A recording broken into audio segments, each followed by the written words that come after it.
자, 오늘 조현아 전 부사장의 첫 공판이 있었습니다. 그런데 법정에서 턱을 괜습니다. 이렇게 턱을.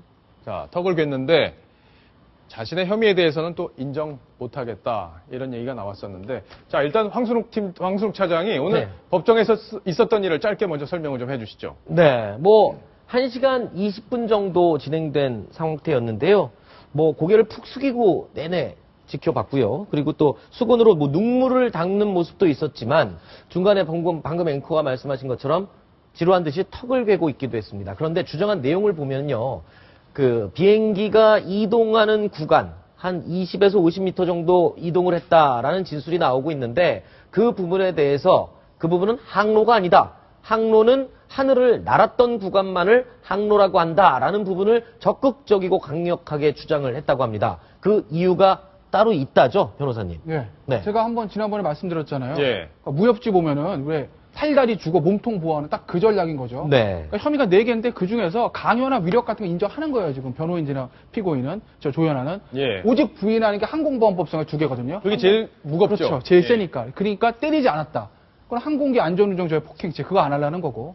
가장 중요한 게 지금 황순우 그 차장 얘기했던 그 항공기 항로 변경죄인데 저기 지금 변호인 얘기하잖아요. 지상구간 항로에 해당되지 않는다. 예. 저희가 뭐냐면 그 항공보안법상의 항공기 그 항로 변경이란 거는 우리 이제 테러리스트들이 하이제킹하는 거 막으려고 만든 거거든요. 예. 그러니까 비행기가 서울에서 뉴욕 가는데 중간으로 납치해가지고 베이징으로 내리면 거기 이제 해당되는 거란 말이에요.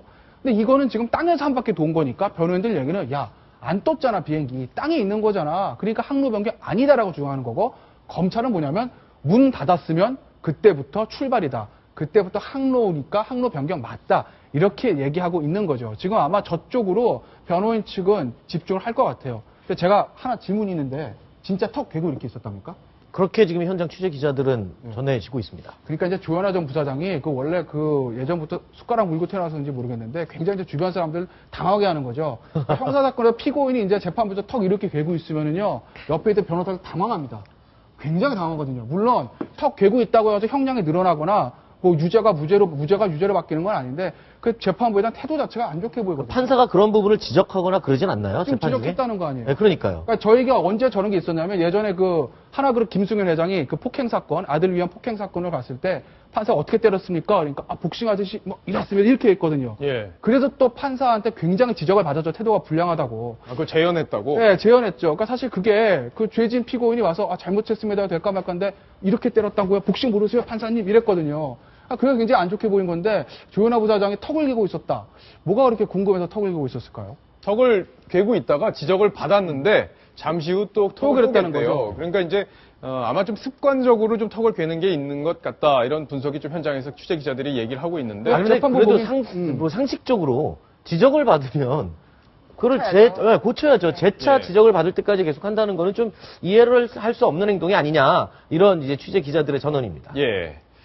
자, 지금 오늘 법정에 처음 출두한 모습 사실 궁금하셨을 텐데 자, 화면을 저희가 입수를 하진 못했습니다. 왜냐하면 바로 구속된 상태에서 법정으로 들어갔기 때문인데요. 자, 일단 시청자 질문을 또 하나 보고 이야기를 이어가겠습니다. 조현아 씨의 변호사 비용이 엄청날 텐데 이 돈은 조 씨가 직접 부담하나요? 아니면 대한항공이 부담하나요? 비용이 얼마나 드는지도 궁금합니다. 그렇겠네요. 자, 일단은 먼저 비용이 얼마나 되는지 이게 뭐 대형 로펌에서 지금 다 붙어 있잖아요. 비용이 얼마든지 저도 궁금한데요. 어마어마하게 듭니다. 어마어마하다. 네, 제가 대략 다른 이제 재벌 회장들 형사 사건과 비교해 보면은 한 몇십억대로 들어갈 수도 있어요. 몇십억이요? 예. 예. 그 아주 유명 재벌 회장이 1심에 구속됐다가 행정배면 2심에서 집행유예 나왔거든요. 그때 모 로펌은 100억 줬다는 게 정설입니다. 100억이요? 100억. 그때 100억 들어갔어요. 아마 저 사건도 굉장히 많이 들어갈 겁니다. 정확한 액수는 모르겠으나 아마 몇십억대로 들어가지 몇 억대로 끝날 만한 사건은 아니고 지금 누가 부담하냐는 건데 원칙상으로는 조현아 부사장의 개인적인 행위이기 때문에 조현아 부사장 개인 돈으로 지급하는 게 맞습니다. 그런 돈이 만약에, 있어요? 예. 만약에 대한항공에서 돈을 대납해줬다라고 하게 되면 그것 자체가 횡령인 것이죠. 횡령이요? 그렇죠. 왜냐하면 회사 일로 내가 재판 법정에 쓴 게 아니라 전형적으로 나의 개인적인 문제로 지금 그 재판을 받는 거고 변호사 비용을 대야 되는 것이기 때문에 조현아 전 부사장 개인 돈에서 나와야지 회사 돈에서 전용하게 되면 그것 자체가 횡령입니다. 아마 대한항공 측에서 그렇게 처리는 안 했을 거고 아마 조현아 전 부사장 또는 아버지 조양아 전 회장의 돈에서 나오겠죠. 예.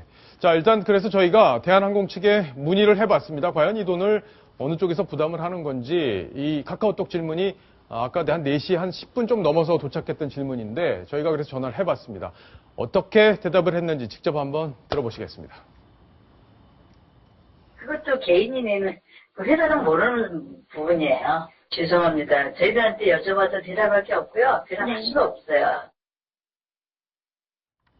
예, 일단은 뭐 개인이 부담해야 된다고 하는데 저런 돈은 사실 현금이 저게 있나요? 보통 없지 않나요? 저 정도 많은 금액은? 그러니까 뭐 조현아 전 부사장 없을지는 모르지만 아버지는 조양호 회장 있을 수 있겠죠. 뭐 예. 아버지는 어머니가 개인 돈을 내주는 거 그거 가지고 우리가 뭐 물론 그것도 엄밀하게 가면 증여의 문제는 생기는데 뭐 글쎄 그것까지 국세청에서 과세할 것 같지는 않고 어찌됐든 간에 물론 뭐 편법을 쓰면 회사에서 처리할 수 있는 방법이 있긴 하지만 예. 그렇게까지는 대한항공에서 그렇게까지 무리수 두지는 않을 겁니다. 예. 그러면 저 소송에서 조현아 전 부사장이 패소를 해도 그 돈은 그대로 다 나가는 거죠? 그러니까 변호사 비용이 이제 성공보수랑 착수금 이렇게 걸려 있는데 예. 착수금은 일을 한 대가기 때문에 그거는 패소, 그래서 실질적으로 실형이 나오고 전부 다 유죄가 나오고 중형이 선고돼도 그거는 반환하지 않는 거고 성공보수금 예를 들면 이거 같은 경우 아마 집행유예 성공보수가 엄청나게 걸려 있을 거예요. 예. 그러니까 만약에 조현아 전 부사장 1심에서 집행유예 나왔다. 그러면 저 로펌은 돈벼락 맞는 거죠. 손벼락. 예. 자, 로펌들 이런 큰 사건이 터지면 경쟁도 대단하다고 하던데 자, 많은 돈을 또 수임료로 거두고 있는 그런 상황까지 저희가 분석을 해봤습니다. 자, 이번 소식 여기까지 마무리하겠습니다.